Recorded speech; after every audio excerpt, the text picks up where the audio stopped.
Welcome to the Deep Dive, where we extract the most powerful nuggets of knowledge from a stack of sources, giving you that immediate shortcut to being well-informed. Hmm. Today, we're tackling a surprising subject that our research shows is a real accelerator for English fluency. And that is food. Food. It sounds simple, but it's the perfect conversation starter. Think of it less as a cooking lesson and more of a social tool. A social tool, I like that. Yeah, food is universal, it's low stakes, it's just infinitely relatable. You can bypass all the difficult political or, technical talk. Right. Okay, so let's unpack this. Our mission here is pretty surgical. We aren't just going to list vocabulary. Yeah. We are pulling out the precise phrases, the descriptive language, and the cultural context, the idioms, the memories, all the things that make a learner sound less like a textbook. And more like a real person. Exactly. We're targeting that linguistic lift.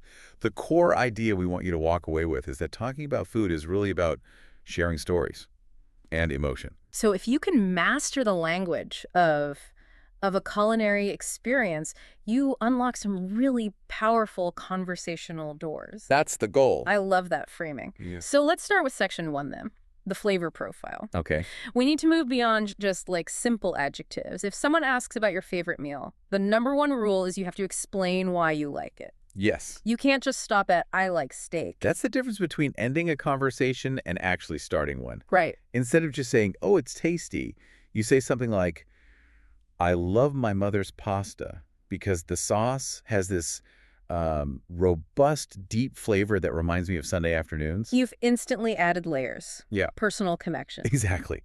But to do that, you need the right tools, the right words. Our sources identified a few crucial words for taste and texture. Let's break those down. Well, let's do the 5 basic tastes first. Yeah. Have sweet and salty, pretty straightforward. Okay. Then you have spicy, which has some nuance. It can be just a little bit hot or it can be like aggressively hot. And then sour, like a lemon. But I've heard people use the word part. Is that different? It is, yeah. Tart is usually sharp, Yeah. but in a pleasant way, Yeah. like a berry or a green apple. Got it.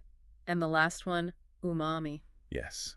That savory, rich, deep flavor you get in, like mushrooms or aged cheese. You sound so knowledgeable when you use that word. You really do. And then, crucially, there's texture. Right, like crispy. The crunch of a potato chip. Or fried chicken. Mhm. And the opposite is soft, like bread or a banana. But we can do better than just crispy and soft. Oh, absolutely. That's where fluency shines. You could use words like chewy or tender for a piece of meat, or even velvety to describe a really nice soup. Velvety, I like that. It's all about intensity. A fluent speaker rarely just says, it's sweet. They might say, it's sickly sweet. Right, if it's too much. Or the sweetness is subtle. If it's really well balanced, it just shows command of the language. It communicates emotion and detail. Okay, that is incredibly actionable. So now that we have the descriptive firepower, let's move into section 2. Conversational etiquette. Ordering food, talking about it with people. Yes.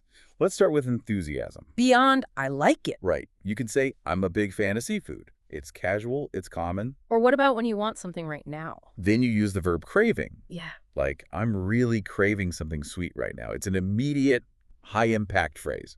And my favorite is the over-the-top one. I can't live without coffee in the morning. It shows personality. But, Sure. the true test of fluency isn't saying what you love. It's saying what you dislike, politely. Ah, yes. Our sources were very clear. Don't just say, ugh, I hate this. Absolutely not. You want to judge your personal experience, not the food itself. So instead of, this soup is bad, what do you say? You use softer phrases. Yeah. The best ones are, it's not really my thing, or I'm not a big fan of it. Why is that difference so important socially, I mean? Because you're saying the chef probably did a fine job, but it's just not for your palate. It shows cultural sensitivity. It avoids a fight. Okay, so let's take that politeness into a restaurant. Ordering please is the bare minimum. Right. You also want to ask specific questions. It shows you're engaged. So beyond, is this spicy? You could ask, is the sauce creamy or is it more of a vinaigrette? It shows you're a discerning diner. And for special requests. Always frame it as a request, not a demand. Could you possibly leave out the cilantro? Or would it be okay to substitute the fries for a salad? Using could and would makes all the difference. It really does. And when you give a compliment, go beyond delicious. What's a better one? You could say, the flavors in this dish are so beautifully balanced, or this tastes really authentic. And always thank the cook. Thank you for the meal. It was wonderful. That's great. It really smooths out the mechanics.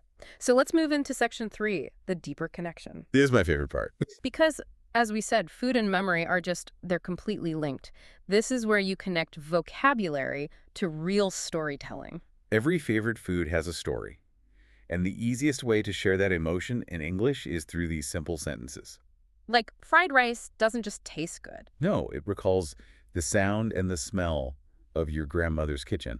Gives you a sense of safety. And the stories don't have to be complicated, right? It could just be, I love pancakes because my dad always makes them on weekends. Exactly. Or whenever I'm sick, my mom makes her chicken soup, and it just makes me feel better. The language is simple, but the feeling is so rich. This is the essence of comfort food. Yes, it's not just a meal, it's a psychological tool. It's food that makes you feel safe, happy, often because it's linked to childhood. You know, like tomato soup and grilled cheese. Or mac and cheese. It's like a warm hug in food form. A warm hug in food form. I love that. And this idea of feeling good naturally leads to the concept of balance, healthy versus junk food. Right, but we can look at it through a conversational lens. Okay, so we all know vegetables are healthy fuel and candy is junk food. But what's the conversational takeaway? It's how you talk about moderation. Instead of good versus bad, you can talk about indulgences versus sustenance. Ooh, I like those words, sustenance. Sustenance is the food that keeps you going. An indulgence is a treat you allow yourself sometimes. And that creates a great way to politely refuse something. How so? Well, if someone offers you a third brownie, you could say, oh, thank you, but I think I've reached my indulgence limit for today. That is fantastic. It's That's sophisticated, but also friendly. It ties right back into that polite refusal we talked about. See? It all connects. Okay, let's get into section 4. This is where it gets really interesting. Advanced social language, idioms. Yes. These are like currency among native speakers. If you use them correctly, it's a huge signal of fluency. But they're tricky because they don't mean what they sound like. Let's do 4 common ones. First, piece of cake. Means something is super easy. That test was a piece of cake. Exactly. Next up, spill the beans. To tell a secret, like, come on, spill the beans. What did he say? Perfect. Then we have cool as a cucumber. Very calm, very relaxed under pressure. She stayed cool as a cucumber during the whole presentation. And the last one, a great one for when you're in trouble. In a pickle. Right. I'm in a real pickle. I lost my wallet. The key is not to force them into every sentence. Just start by noticing them, and then maybe try one out when you're talking to yourself. That's a great tip. And another way to practice, especially for action words, is cooking. Oh, recipes are amazing teaching tools. They're all verbs. Chop, mix, boil, fry, bake. And you can use them to narrate what you're doing. First, I chop the onions.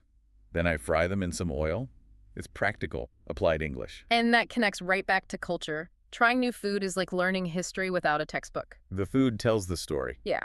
So, okay, what does this all mean? Let's just quickly recap the takeaways. The big one is talk about why you like something. Add that emotional depth. Use nuanced, descriptive words. Not just salty, but maybe briny. Not just spicy, but piquant.